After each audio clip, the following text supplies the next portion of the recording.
Tuhan Yang Maha Kuasa berkata, Jika orang ingin menjadi pribadi-pribadi yang hidup dan menjadi kesaksian untuk Tuhan, serta diterima Tuhan, mereka harus menerima penyelamatan Tuhan. Mereka harus tunduk terhadap penghakiman dan ajarannya, dan menerima pemangkasan serta penanganan Tuhan dengan senang hati. Hanya dengan cara inilah mereka bisa melakukan semua kebenaran yang diwajibkan oleh Tuhan. Dan dengan cara ini mereka akan mendapatkan penyelamatan Tuhan serta menjadi manusia hidup yang sesungguhnya. Dalam watak orang normal tidak terdapat kebohongan atau tipu daya. Orang memiliki hubungan yang normal satu dengan lain. Mereka tidak sendirian dan hidup mereka tidaklah sederhana ataupun mundur. Maka Tuhan dimuliakan di antara semuanya. Firman-Nya merasuk di antara manusia. Orang hidup dalam damai satu sama lain dan dalam pemeliharaan dan penjagaan Tuhan. Bumi dipenuhi keharmonisan tanpa campur tangan iblis. Dan kemuliaan Tuhan menjadi yang paling utama di antara manusia. Orang-orang seperti itu bagaikan malaikat, murni, bersemangat, tak pernah menanggung tentang Tuhan, dan mengabdikan seluruh daya upaya hanya untuk kemuliaan Tuhan di bumi. Amin. Firman Tuhan menunjukkan pada kita, watak manusia normal tidaklah mengandung kebengkokan, kecurangan, keegoisan, dan kehinaan. Tulus melaksanakan amanat Tuhan. Bekerja secara harmonis bersama saudara-saudari dan melakukan tugas mereka sebaik mungkin adalah hal mendasar yang harus mampu dilakukan. Benar, bagus sekali. Dulu aku hidup menurut falsafah iblis seperti tiap orang memperjuangkan kepentingannya sendiri dan seorang murid akan merebut posisi gurunya.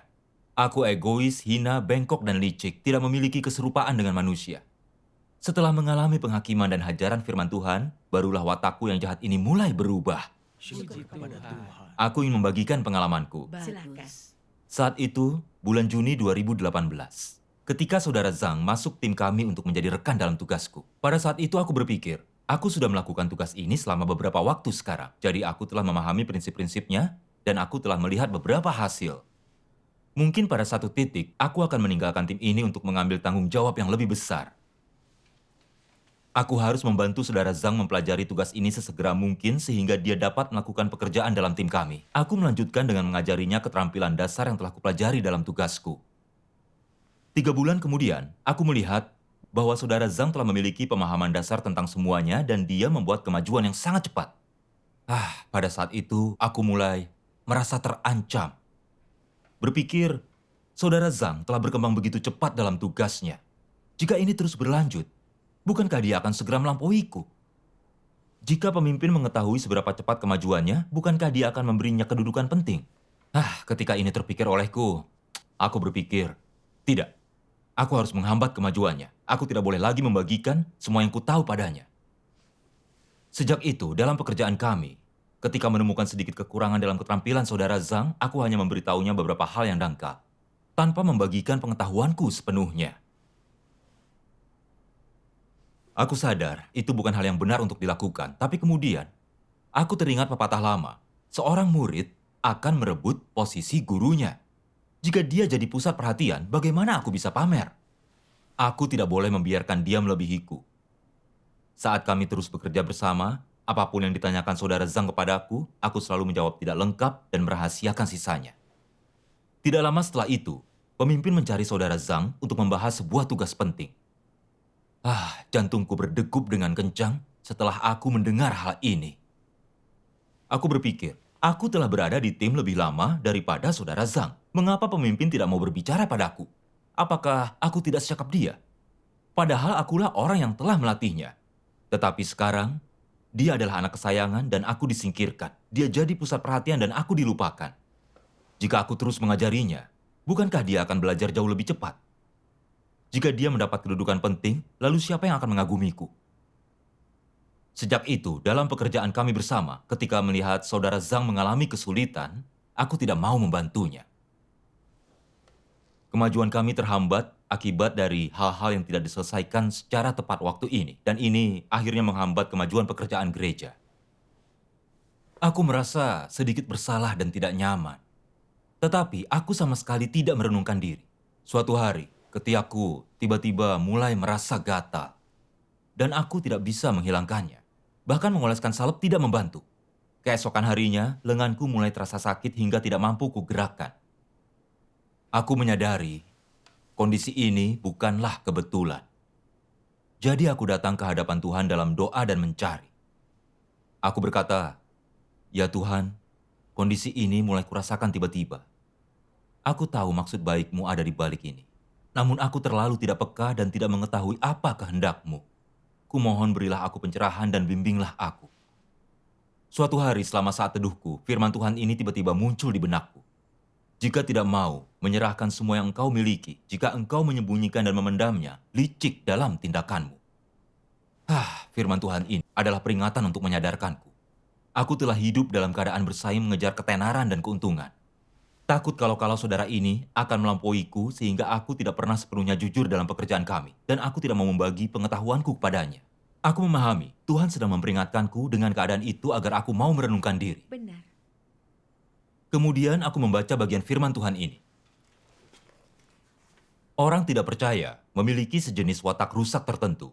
Ketika mereka mengajarkan pengetahuan profesional atau keterampilan kepada orang lain, mereka percaya begitu murid mengetahui semua, guru kehilangan pekerjaannya. Mereka percaya apabila mengajarkan segala sesuatu yang mereka ketahui kepada orang lain, maka tak seorang pun yang akan mengagumi mereka lagi dan mereka akan kehilangan status mereka.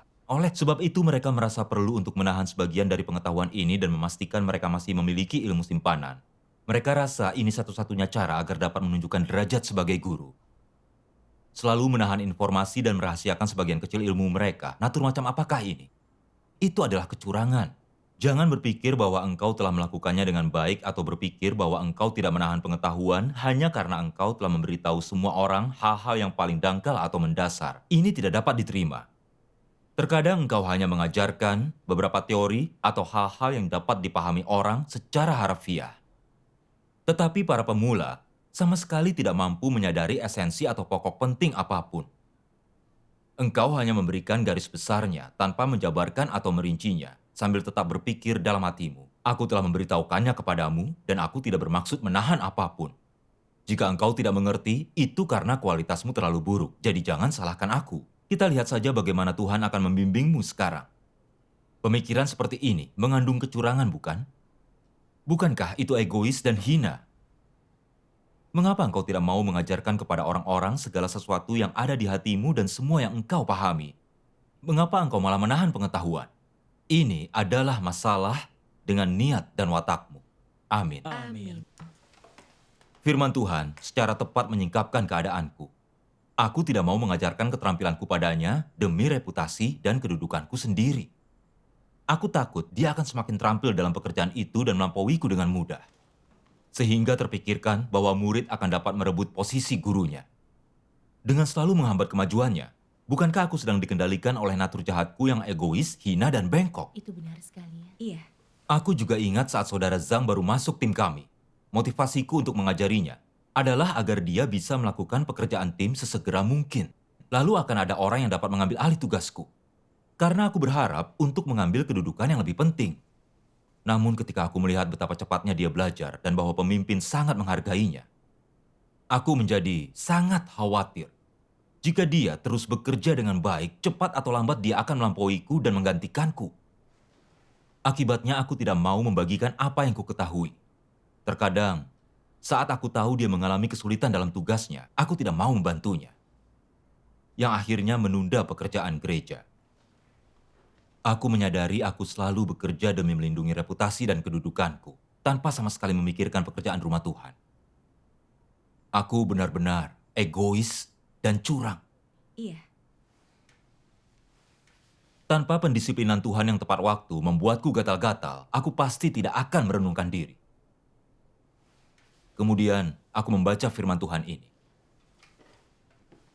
Sejak percaya kepada Tuhan, engkau telah makan dan minum firman Tuhan. Engkau ingin menerima penghakiman dan hajarannya, serta menerima penyelamatannya. Namun jika prinsip yang dengannya engkau bertindak dan tujuanmu melakukan sesuatu serta perilakumu sebagai manusia tidak berubah, jika engkau sama dengan orang tidak percaya, apakah Tuhan akan mengakuimu sebagai seorang yang percaya kepada Tuhan? Tentu tidak. Dia akan mengatakan engkau masih menempuh jalan orang tidak percaya. Dengan demikian, entah engkau sedang memenuhi tugasmu ataukah sedang mempelajari pengetahuan profesional, engkau harus menaati prinsip dalam bertindak. Engkau harus memperlakukan segala perbuatanmu dan menerapkan sesuai kebenaran. Engkau harus menggunakan kebenaran untuk menyelesaikan masalah watak rusak yang telah tersingkap di dalam dirimu, dan menyelesaikan masalah cara dan pemikiranmu yang keliru.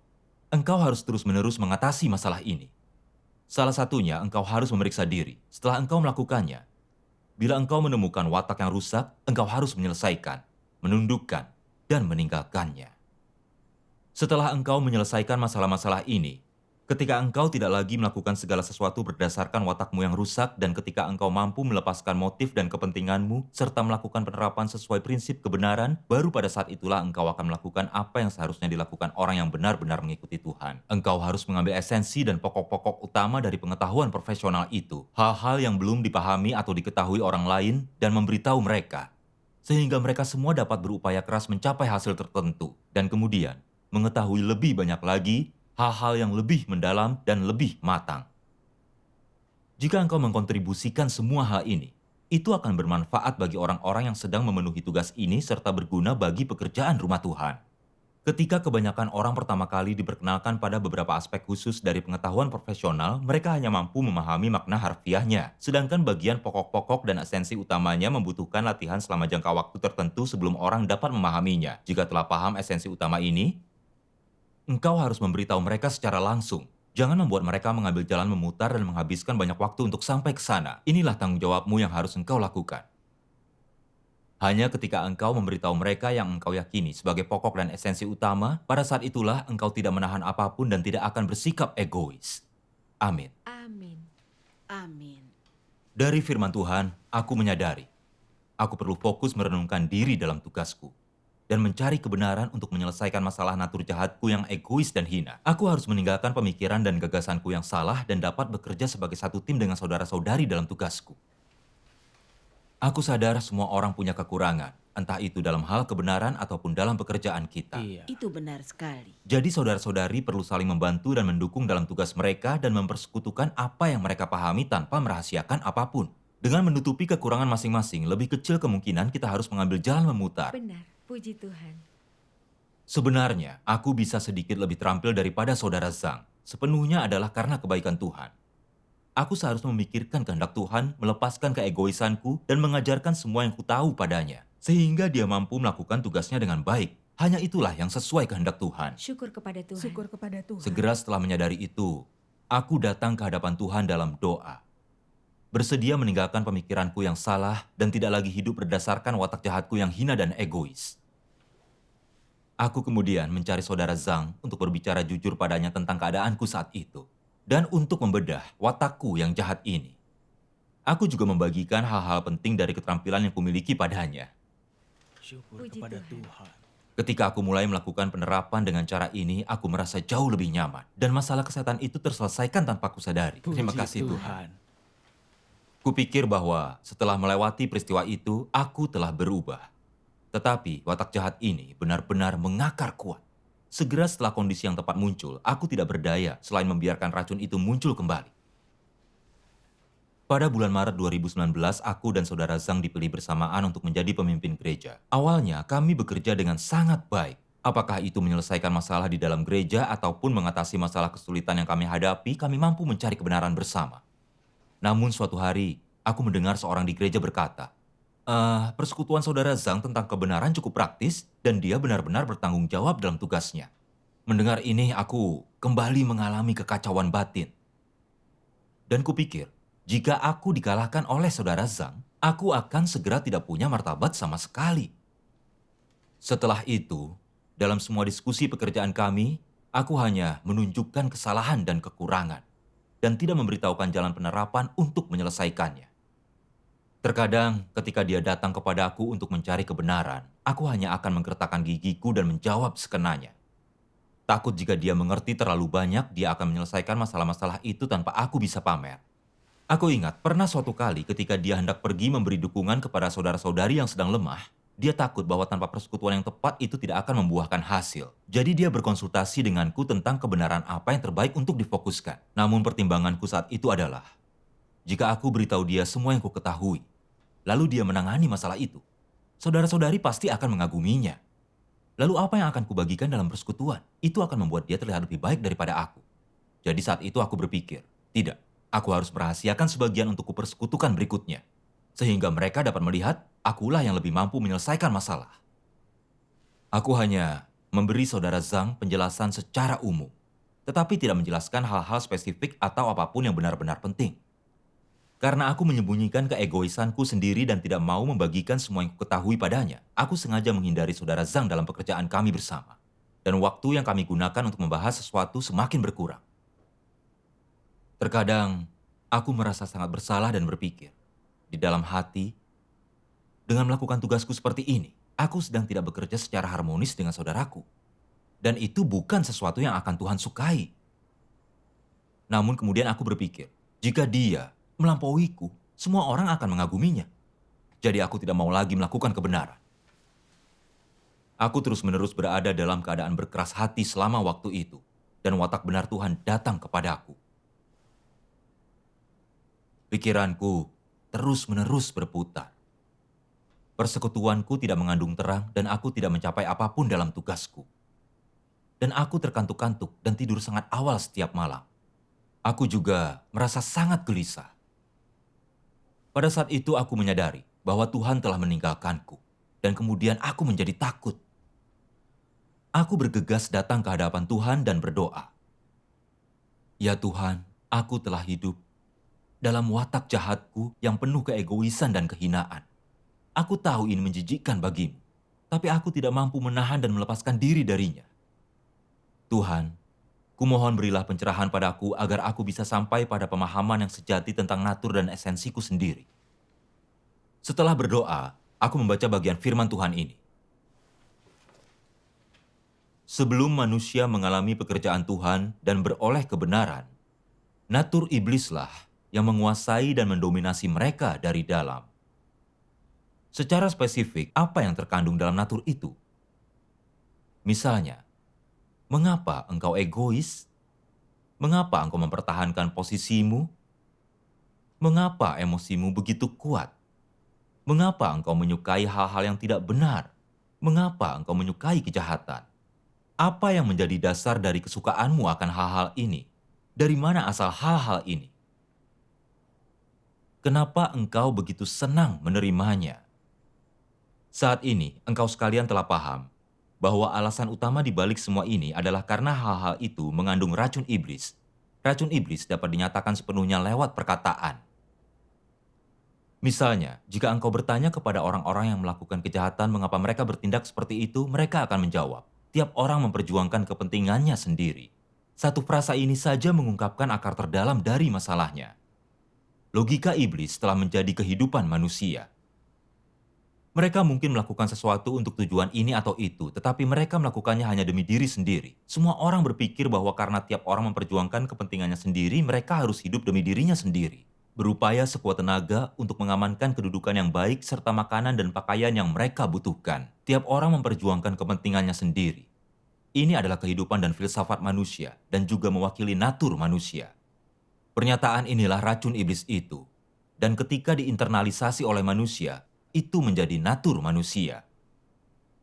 Natur iblis dinyatakan lewat kata-kata ini. Perkataan ini sepenuhnya mewakilinya. Racun ini menjadi kehidupan orang sekaligus dasar keberadaan mereka. Dan umat manusia yang telah rusak telah didominasi oleh racun ini selama ribuan tahun. Amin. Membaca firman Tuhan menunjukkan kepadaku, aku tidak mampu untuk tidak hidup dengan natur jahatku yang egois dan hina. Karena racun iblis, seperti tiap orang memperjuangkan kepentingannya sendiri dan seorang murid akan merebut posisi gurunya, telah menjadi inti hidupku. Iya, itu benar sekali. Aku menganggapnya sebagai hal-hal yang positif, sebagai aturan hidup. Berpikir itulah seharusnya cara hidup manusia, satu-satunya cara untuk melindungi diri kita. Akibatnya, aku menjadi makin egois dan hina, hanya memikirkan diri sendiri. Aku terus takut saudara Zhang akan lebih baik daripada diriku dalam tugas yang kami laksanakan bersama. Sehingga setiap kali kami bicara tentang pekerjaan, aku selalu saja menutupi segala sesuatu, mengerjakan dengan seadanya, tanpa membagikan semua yang kuketahui. Ketika saudara Zhang mengalami masalah dalam tugasnya dan datang padaku, bukan pekerjaan rumah Tuhan yang jadi kekhawatiranku. Tapi aku khawatir jika aku ajari dia semuanya, aku tidak lagi punya kesempatan bersinar di gereja. Bahkan ketika aku tahu itu bukan pendekatan yang tepat, aku tetap tidak mau membantunya. Aku bisa melihat aku tidak melakukan tugasku karena memikirkan kehendak Tuhan atau menjunjung tinggi pekerjaan rumah Tuhan. Tetapi kulakukan demi mengejar reputasi dan status pribadi. Aku sungguh sangat egois dan licik. Itu benar. Dengan mengandalkan watakku yang jahat dalam tugasku, bagaimana mungkin aku bisa mendapatkan bimbingan dan berkat Tuhan? Kupikir dengan tidak mengajarkan apa yang kuketahui kepada orang lain, aku bisa menjadi yang terbaik di gereja dan dihargai oleh semua orang. Tetapi ternyata semakin merahasiakannya, rohku semakin gelap. Dan aku semakin kehilangan bimbingan Tuhan. Itu mencapai titik saat aku tidak mampu melakukan apa yang dulu mampu kulakukan. Kemudian firman dari Tuhan Yesus ini muncul di benakku. Karena barang siapa yang memiliki, kepada dia akan diberikan dan dia akan memilikinya lebih melimpah. Tetapi barang siapa yang tidak memiliki, apapun yang dia miliki akan diambil darinya. Mengalami peristiwa itu membuatku benar-benar menghargai watak benar Tuhan. Ketika aku merenungkannya, aku memahami jika aku mampu melihat beberapa masalah dalam tugasku, itu sepenuhnya tuntunan dan pencerahan Tuhan. Dan tanpa bimbingan firman Tuhan, aku buta. Iya. Tidak dapat memahami dan tidak dapat menyelesaikan masalah apapun. Namun aku sama sekali tidak punya kesadaran diri. Dan aku tanpa malu menganggap pencerahan Roh Kudus sebagai kemampuanku sendiri. Bukankah itu berarti aku telah mencoba mencuri kemuliaan Tuhan? Tuhan mengetahui hati dan pikiran manusia. Aku tahu jika terus melakukan tugasku dengan mengandalkan watak-watak jahat itu, aku pasti akan ditolak dan disingkirkan oleh Tuhan. Saat merenungkan semua itu, aku segera datang ke hadapan Tuhan untuk berdoa. Ya Tuhan, aku tidak mau lagi melakukan tugasku dengan egois dan hina. Aku benar-benar ingin bekerja bersama saudara Zhang dan melakukan tugasku dengan baik. Amin. Setelah itu, aku membaca firman Tuhan ini. Jangan selalu melakukan hal-hal demi kepentinganmu sendiri. Jangan selalu mempertimbangkan kepentinganmu sendiri. Dan jangan mempertimbangkan status, nama baik, atau reputasimu sendiri. Jangan mempertimbangkan kepentingan orang lain. Engkau pertama-tama harus mempertimbangkan kepentingan rumah Tuhan dan menjadikannya prioritas utamamu. Engkau harus mempertimbangkan kehendak Tuhan. Mulailah dengan merenungkan apakah engkau murni dalam memenuhi tugasmu. Apakah engkau telah berusaha sekuatmu untuk setia dalam menyelesaikan tanggung jawabmu dan memberikan seluruh dirimu? Dan apakah engkau dengan sepenuh hati memikirkan tugasmu dan pekerjaan rumah Tuhan? Engkau perlu memikirkan hal-hal ini. Pertimbangkan hal-hal ini, dan engkau akan mudah melaksanakan tugasmu dengan baik. Bila engkau menyingkapkan dirimu sebagai orang yang egois dan hina dan telah menjadi sadar akan masalah ini, engkau harus mencari kebenaran. Apa yang harus kulakukan supaya selaras dengan kehendak Tuhan dan agar bermanfaat bagi semua orang? Artinya engkau harus mulai mengesampingkan kepentinganmu, secara bertahap melepaskan kepentinganmu sesuai tingkat pertumbuhanmu sedikit demi sedikit. Setelah mengalaminya, engkau akan mampu mengesampingkan sepenuhnya. Dan saat itu, engkau akan merasa semakin mantap. Saat itu, engkau akan semakin merasa, sebagai manusia engkau harus memiliki hati nurani dan nalar. Engkau akan merasakan bahwa tanpa motif yang egois, engkau menjadi orang yang jujur dan tulus, dan engkau melakukan segala sesuatu sepenuhnya untuk memuaskan Tuhan. Engkau akan merasa bahwa perilaku seperti itu membuatmu layak disebut manusia, dan bahwa dengan hidup seperti ini di bumi, engkau sedang bersikap terbuka dan jujur. Engkau menjadi seorang yang tulus, memiliki hati nurani yang murni dan layak menerima segala sesuatu yang dianugerahkan Tuhan kepadamu. Semakin engkau hidup seperti ini, engkau merasa semakin mantap dan bahagia. Dengan demikian, bukankah itu berarti engkau telah berjalan di jalur yang benar? Amin. Setelah membaca ini, aku memahami. Jika ingin melakukan tugas dengan baik, aku harus memikirkan dahulu cara menjunjung tinggi pekerjaan rumah Tuhan. Mengerahkan segenap kemampuan dalam tugasku dan melakukannya dengan tanggung jawab penuh. Fokus Tuhan adalah pada sikap kita dalam tugas kita. Harapannya adalah agar kita menghadap Dia dengan hati yang tulus. Mengerahkan segenap kemampuan untuk melakukan tugas dengan baik dan menjadi orang-orang yang memiliki hati nurani dan kemanusiaan. Amin. Begitu aku memahami kehendaknya, aku berdoa kepada Tuhan di dalam hatiku, bahwa aku siap melepaskan keegoisanku dan berhenti bersikap egois. Dan aku akan melakukan apa saja yang bermanfaat bagi kehidupan bergereja dan saudara-saudariku. Amin. Syukur kepada Tuhan. Setelah itu, aku berbicara kepada saudara Zhang, memberitahunya tentang natur jahatku yang hina dan egois dan motifku yang curang. Kami juga bersama-sama mencari kebenaran untuk menyelesaikan masalah dan kekurangan dalam pekerjaan kami. Dan aku membagikan semua yang kutahu tanpa merahasiakan apapun. Syukur kepada Tuhan. Ketika melakukan penerapan dengan cara itu, aku mengalami perasaan yang sedemikian damai. Aku merasakan indahnya menjadi orang yang bersikap terbuka dan jujur. Itu benar sekali. Hidup seperti itu luar biasa. Keadaanku berangsur semakin membaik, dan aku mulai melihat beberapa hasil dalam tugasku. Meskipun terkadang, aku masih menunjukkan natur jahatku yang egois dan hina. Saat berpikir tentang betapa jijiknya Tuhan padaku, aku akan menghadap Tuhan dalam doa, meninggalkan pemikiranku yang salah, dan ingin menerapkan sesuai dengan firman-Nya. Amin. Puji Puji kepada Tuhan. Setelah mengalami pengalaman semacam itu, aku benar-benar merasa melakukan tugas kita dengan mengandalkan watak jahat dan racun-racun iblis hanya akan membuat kita semakin egois, hina, dan mementingkan diri sendiri. Iya. Kita akan kehilangan keserupaan dengan manusia. Tidak hanya menyebabkan diri kita menderita, tapi juga jadi tidak mampu bekerja dengan baik bersama orang lain.